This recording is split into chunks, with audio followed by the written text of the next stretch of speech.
Okay, so everyone knows the Amish, right? Like no electricity, the horse and buggy, that sort of thing. Yeah, they definitely have a distinct aesthetic. Right. But today, we're going deeper. We're tackling something about them that honestly kind of blew me away when I first heard about it. Oh, yeah. It's their capacity for forgiveness, like serious forgiveness. That's interesting. I'm intrigued what makes you say that? Well, we have to go back to 2006, the Nickel Mine school shooting. A gunman went into an Amish schoolhouse Hmm. and tragically killed 5 girls. And then he took his own life. Yeah, that was a horrific event. I remember that. It was, and it's heavy stuff to talk about, I know. But it's the Amish community's response to this awful thing that's really remarkable. Okay, I'm listening. So, you'd expect, I mean, I would expect anger, right? Hmm. Calls for justice, vengeance, all that. Yeah, that's a pretty typical human reaction to something like that, unfortunately. Right.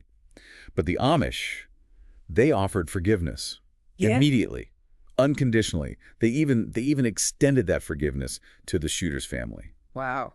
That's pretty powerful stuff. How is that even possible? Like I'm struggling to even wrap my head around that. Me too. Uh, That's why we're deep diving into this.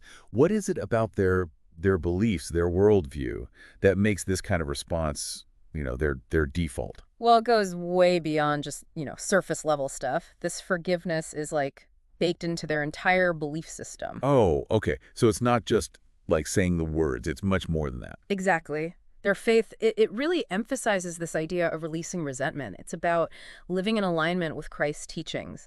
And they believe that forgiveness, like truly letting go, is the path to true spiritual well-being. That makes sense. It's about their own inner peace, but it also seems like it has a huge impact on the community as a whole. Absolutely. And it's not just some like individual practice either, right? Forgiveness is like a cornerstone of the whole Amish community. Yeah, their whole way of life depends on everyone working together, Yeah, right? yeah. Like they need each other. Forgiveness has got to be part of what holds it all together. Precisely. It's about choosing unity over division. And in a community as interdependent as theirs, where they rely on each other for everything, that unity it's vital. It's everything. Okay, so let's go back to nickel mines for a minute. I Hmm. mean, how did this forgiveness thing actually play out? Like, did everyone just wake up the next day and poof, all forgiven? I mean, it must have been so incredibly difficult. Yeah, I mean, to be honest, it's really unlikely that everyone felt instant, complete forgiveness, right? Human emotions they're Sure, complicated. grief and anger, that's all got to be there. Exactly. Grief, anger, confusion, those are all totally natural responses to such a tragedy. So what happened? The community as a whole, they made a choice. They chose to act on this principle of forgiveness. How did they do that? Well, they held a funeral for the shooter, offered comfort to his widow. They even set up a fund to support his family. Yeah. And these weren't just like empty gestures, for show. They were very real, powerful demonstrations of this commitment to forgiveness as a way of life. Man, it really makes you think, huh? Like in our world, we hold grudges over like, someone taking our parking spot. And here are the Amish teaching us what maybe forgiveness isn't weak. It's a strength. It's an interesting question, isn't it? What if we like flipped the script on forgiveness? What if instead of seeing it as weak, we saw it as you said, a strength? Yeah.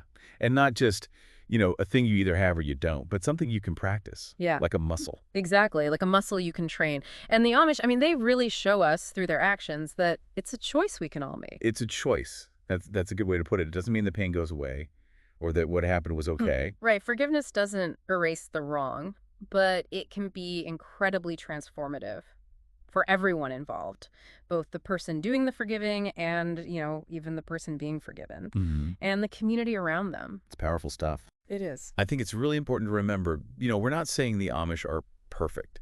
They're not living in some utopia. They're human. They have disagreements, all that. Oh, absolutely. They have their own struggles and conflicts, just like any other community. Well, the fact that they hold on to this idea of forgiveness, this commitment to it, especially in the face of something as awful as nickel mines, I don't know, it's a powerful lesson for all of us. I agree. It definitely makes you think. It does. So as we wrap up, I want to leave you with something to think about. We've been talking about forgiveness as a muscle, right? So how can we start training that muscle in our own lives? Like really think about that. What if it starts small, letting go of, I don't know, that driver who cut you off? Or, maybe offering some grace to someone who messed up. Or even, even forgiving ourselves. Because maybe, just maybe, those small acts of forgiveness, those are the key to unlocking something bigger, something more peaceful, something better. So, yeah, think about that. That's a great takeaway. Thanks for diving into this with me. Of course.